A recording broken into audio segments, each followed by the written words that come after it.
నమస్కారం, అప్టేక్ జాబ్స్కి స్వాగతం. నేను మీ వివేక్. అందరూ బాగున్నారు కదా? బాగున్నారా? గుడ్. అలానే ఉండండి. కొన్నిసార్లు లైఫ్ మనం అనుకున్నది జరగకపోవచ్చు, but it's okay, that's life. అందుకే అది జీవితానికి అంత విలువ ఇచ్చేది. అన్నీ మనం అనుకున్నట్టు జరిగితే ఇంకా దాంట్లో లాభమే ఉంది, విలువే ఉంది.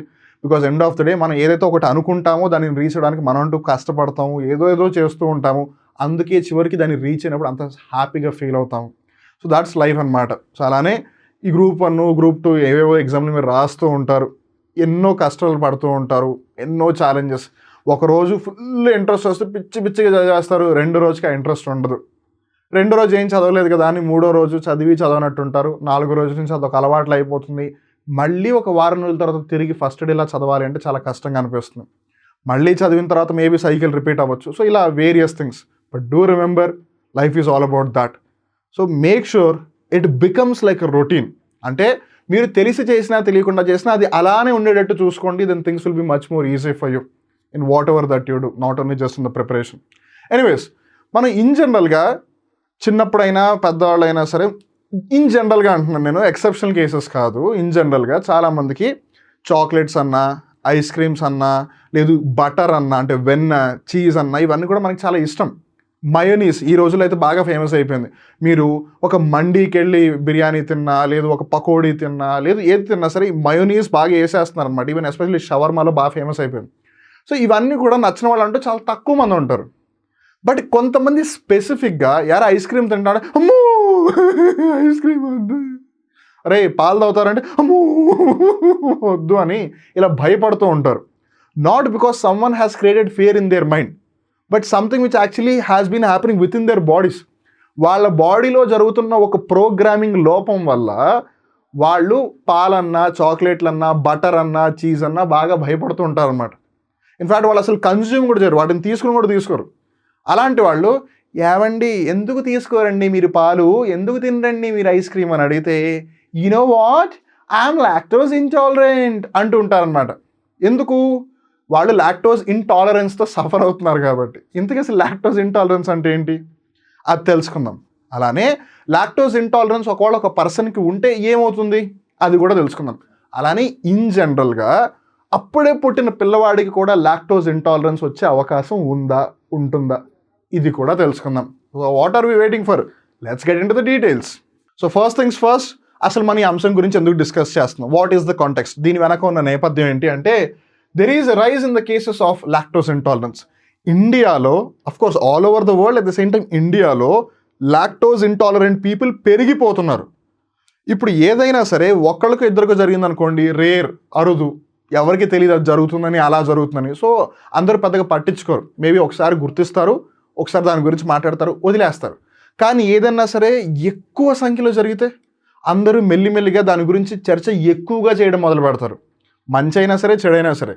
అలా జనాలు మెల్లిమెల్లిగా నాకు పాలొద్దు, నాకు పెరుగొద్దు, నాకు వెన్నొద్దు, నాకు చీజ్ వద్దు, నాకు ఐస్ క్రీములు వద్దు, నాకు చాక్లెట్లు వద్దు అని అంటున్నారే. ఎందుకు అని అంటే లాక్టోస్ ఇంటాలరెన్స్. మీరు ఇక్కడ మ్యాప్ని జాగ్రత్తగా గమనించండి. This map talks about the lactose intolerance all over the world.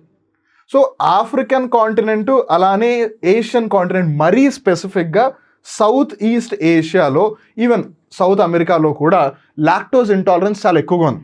In fact ఇక్కడ గుర్తుపెట్టుకోవాల్సిన ఒక అంశం ఏంటంటే, ప్రపంచంలో లాక్టోస్ ఇంటాలరెన్స్ పాపులేషన్ పరంగా చూస్తే అప్రాక్సిమేట్లీ 90% ఆఫ్రికా అలానే ఏషియన్ కాంటినెంట్లోనే ఉన్నారు. బికాస్ పాపులేషన్ ఈ 2 కాంటినెంట్స్లోనే ఎక్కువగా ఉంది కాబట్టి లాక్టోస్ ఇంటాలరెన్స్ ఉన్న వాళ్ళలో 90% కన్నా ఎక్కువ మంది ఈ 2 కాంటినెంట్స్లో ఉన్నారు. ఇండియాలో కూడా లాక్టోస్ ఇంటాలరెన్స్ ఉన్న వాళ్ళు ఎక్కువ మందే. But compare to the rest of the Asia కొంచెం తక్కువ అని చెప్పచ్చు. But still that number is growing. That is what actually is making people worry about. Now let's get in to I'm lactose intolerant. You know, it occurs in people who lakh the enzyme lactase. They need to break down lactose, the sugar in the milk. మనందరం పాలు తాగుతాం కదా, ఈ పాలలో lactose అని ఒక sugar ఉంటుందన్నమాట. ఇప్పుడు షుగర్ అనగానే మీరు కలుపుకునే షుగర్ అనుకునేరు, దట్స్ కాల్డ్ టేబుల్ షుగర్. టెక్నికల్గా అయితే దాన్ని సుక్రోజ్ అని పిలుస్తారు. కానీ బేసిక్గా పాలల్లో కూడా ఒక షుగర్ మాలిక్యూల్ ఉంటుంది, ఒక షుగర్ పార్టికల్ ఉంటుంది, that is called as lactose. ఈ లాక్టోజ్ మన బాడీలోకి వెళ్ళి బ్రేక్ డౌన్ అవ్వాలి. అది బ్రేక్ డౌన్ ఎలా అవుతుంది? లాక్టేజ్ అనే ఒక ఎంజైమ్ దాన్ని బ్రేక్ డౌన్ చేస్తుంది. సో ఎవరి బాడీలో అయితే లాక్టేజ్ అనేది లేదో వాళ్ళు లాక్టోజ్ ఇంటాలరెంట్ అవుతారు. If one is deficient in lactase, the undigested lactose passes on to the colon where it produces extra gas and water, resulting in bloating, cramps and diarrhea. So కొన్నిసార్లు especially beginning ఫేజెస్లో కొంతమంది పాలు తాగినా సరే, ice cream తిన్నా సరే ఇలా అనుకోవడం, పొట్టలో నొప్పి వచ్చేస్తున్నారా బాబు అని ఇలా ఏదో అంటూ ఉంటారు. ఎందుకనంటే మన బాడీలో మామూలుగా ఏజ్ పెరిగే కొద్దే లాక్టోస్ ప్రొడక్షన్ తగ్గిపోతుంది. అందుకే మీరు జాగ్రత్తగా అబ్జర్వ్ చేయండి. చిన్నప్పుడు ఇన్ని గ్లాస్ పాలు ఈజీగా తాగేసిన వాళ్ళు కూడా ఒక పర్టికులర్ ఏజ్ వచ్చిన తర్వాత వాళ్ళు ఇంత గ్లాస్ పాలు టీలు తాగుదాం అన్నా కూడా వారు సరిగ్గా తాగలేరు. బికాస్ వాళ్ళ బాడీలో లాక్టేజ్ అనేది తగ్గిపోతుంటుంది కదా ప్రొడక్షన్. సో ఇన్ జనరల్గా కన్సిడర్ చేస్తే లాక్టోస్ స్మాల్ ఇంటెస్టైన్లో ప్రొడ్యూస్ అవుతుంది. సో స్మాల్ ఇంటెస్టైన్లో లాక్టేజ్ అనే ఎంజైమ్ సరిగ్గా ప్రొడ్యూస్ కాకపోతే మనం ఏదైతే డైరీ ప్రొడక్ట్స్ తీసుకున్న మిల్క్ ఇవన్నీ కూడా దాంట్లో ఉన్న లాక్టోజ్ డివైడ్ అవ్వదు. అది డివైడ్ అవ్వకపోతే బాడీ తీసుకోలేదు. సో అందుకని స్మాల్ ఇంటెస్టైన్ డైజెస్ట్ అవ్వాల్సిన పార్ట్ ఇంకా ముందుకు వెళ్ళిపోతుంది అనమాట. అలా కోలన్ దాకా వెళ్ళిపోయిన తర్వాత అంటే రెక్టమ్ యానస్ ఆ పర్టికులర్ ప్లేసెస్ దగ్గరలోకి వెళ్ళినప్పుడు అక్కడి నుంచి మెల్లిమెల్లిగా వాటర్ లేదా గ్యాస్ ఇవన్నీ ఫామ్ అయిపోయి బ్లోటింగ్ ఇవన్నీ వచ్చేస్తాయి అనమాట. అంటే కొంచెం ఉబ్బరంగా ఫీల్ అవడం, కొన్నిసార్లు క్రాంప్స్ రావడం, పట్టేసినట్టు ఉండడం, లేదా కొన్నిసార్లు తేపులు తేపడం ఇవన్నీ చేస్తుంటారు అనమాట. So that is the problem. It is not a disorder, but a digestive system's reaction to milk sugar, which is the lactose, which it cannot digest. So చాలా మంది లాక్టోజ్ ఇంటాలరెంట్ అంటే అమ్మో వీడికి ఏదో క్యాన్సర్ వచ్చింది అని వాడి నుంచి దూరంగా వెళ్ళిపోతారు. లాక్టోజ్ ఇంటాలరెన్స్తో ఎవరైతే సఫర్ అవుతున్నారో బేసిక్గా వాళ్ళకి వచ్చిన ఒక రోగం కాదు, and it's not even a disorder. బేసిక్గా వాళ్ళ బాడీలో లాక్టేజ్ ప్రొడక్షన్ సరిగ్గా జరగట్లేదు. అది ప్రతి ఒక్కరికి ఇన్ జనరల్గా జరుగుతూ ఉంటుంది. కాకపోతే కొంతమందికి అది ఎర్లీగా స్టార్ట్ అయిపోతుంది, లేదా చిన్నప్పటి నుంచి ఉంటుంది కొన్నిసార్లు. సో దానివల్ల వాళ్ళ బాడీ అది తీసుకోలేకపోతుంది. That's the only thing. So అది డిజార్డర్ కూడా కాదు. Please do consider that. So ఒక పర్సన్ ఒకవేళ లాక్టోజ్ ఇంటాలరెన్స్తో సఫర్ అయితే ఏమవుతుంది?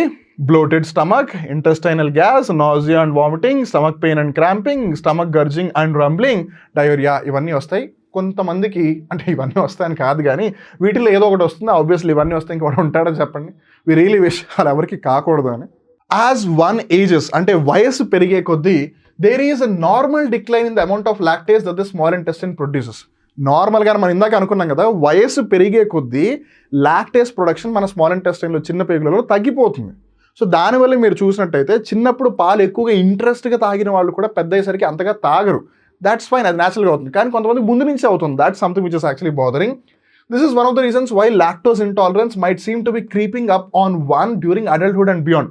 సో ఎవరెవరైతే పెద్దవాళ్ళు అవుతున్నారో అది ఇప్పుడు కొంచెం ఎర్లీ స్టేజ్లోనే స్టార్ట్ అవుతుంది కాబట్టి the number of people are becoming more. India is young population కదా, యంగిస్తాన్ అని కూడా పిలుస్తుంటారు కదా. సో ఇప్పుడు యంగ్లో ఉన్న వాళ్ళందరూ మెల్లిగా అక్కడికి వెళ్తే ఇప్పుడు అందరి బాడీలో కూడా ఒకవేళ లాక్టేజ్ అనేది లేకపోతే ఇప్పుడు అందరూ లాక్టోజ్ ఇంటాలరెన్స్తో సఫర్ అవుతారు కదా. That's the point. అండ్ ఇక్కడ మీరు అనొచ్చు లాక్టోజ్ ఇంటాలరెన్స్ గురించి చెప్తున్నారు ఏదో పెద్ద నోబుల్ సైన్స్ అన్నట్టు.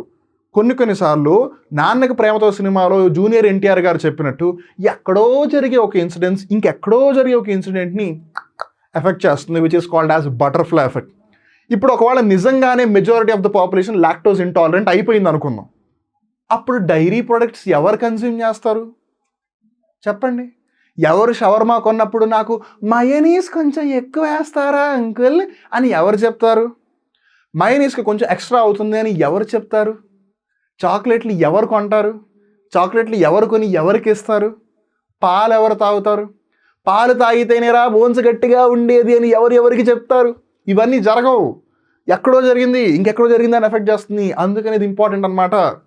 It is a specific digestive issue associated with the consumption of dairy products and ceases to be a problem when the person totally avoids or restricts milk products in the diet. ఒకవేళ వాళ్ళు ఏదైతే daily consume చేస్తున్నారో వాటిల్లో కనుక milk కానీ milk products కానీ తగ్గించినా లేదు కంప్లీట్గా ఆపేసినా మళ్ళీ ఆ లాక్టోజ్ ఇంటాలరెన్స్ అనేది రాదు. అంటే ఈ తేపులు రావడం, గ్యాస్ ప్రాబ్లమ్స్ రావడం ఇవన్నీ రావన్నమాట. సో అందుకే చాలామంది వద్దండి నేను పాలు తాగనండి, వద్దండి నేను ఐస్ క్రీమ్ తినండి అంటూ ఉంటారు. అందుకని నెక్స్ట్ టైం నుంచి ఒకవేళ ఐస్ క్రీమ్ ఎవరైనా తిన్నంటే వదిలేయండి, పర్లేదు. అంతేగాని వాళ్ళని పరువు తీసేసి ఏరా నువ్వు ఐస్ క్రీమ్ కూడా తినేవారా అని అనకండి. బికాస్ కొన్నిసార్లు పరువు కోసం కూడా మనం పనులు చేయాల్సి వస్తుంది. అలా చేసి తర్వాత వాళ్ళు సఫర్ అవుతారు. So please do understand that.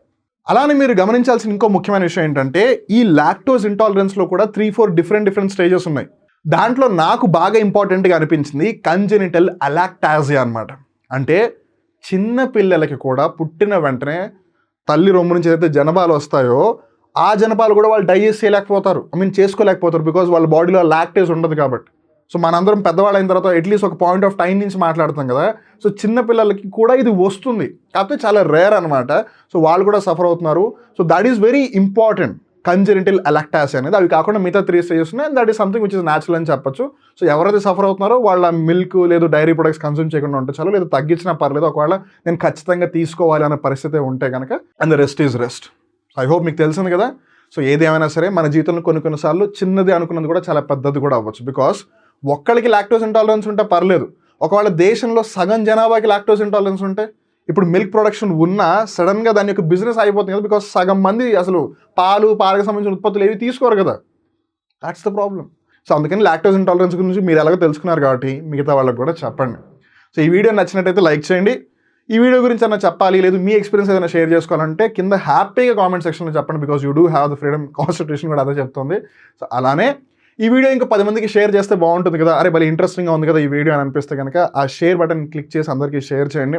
అలానే అప్టేక్ జాబ్స్ యూట్యూబ్ ఛానల్కి ఫస్ట్ టైం వచ్చినట్టయితే ఈ ఛానల్ని సబ్స్క్రైబ్ చేసుకోండి. అలానే దాని పక్కన ఉన్న బెల్ బటన్ని ప్రెస్ చేయండి. So that uptake jobs YouTube channel ఎప్పుడు ఒక కొత్త కరెంట్ అఫైర్ ఎపిసోడ్ అప్లోడ్ చేసినా, అలానే ఏవైతే అప్టేక్ జాబ్స్ ప్లస్లో ఏవైతే ఆఫర్స్ రన్ అవుతున్నాయో వాటికి సంబంధించి ఒకవేళ ఏదైనా అప్డేట్ ఇచ్చినా, అలానే ఒకవేళ ఏదైనా కాన్సెప్ట్ వీడియో అప్లోడ్ చేసినా సరే మీకు వెంటనే నోటిఫికేషన్ వస్తుంది. You won't be missing anything. So మళ్ళీ ఇంకో కొత్త కరెంట్ అఫైర్ ఎపిసోడ్లో కలుద్దాం. అప్పటి వరకు చూస్తుండండి అప్టేక్ జాబ్స్ ప్లస్. మిమ్మల్ని మీరు అప్డేట్ చేసుకుంటూ ఉండండి. నేను మీ వివేక్. నమస్కారం.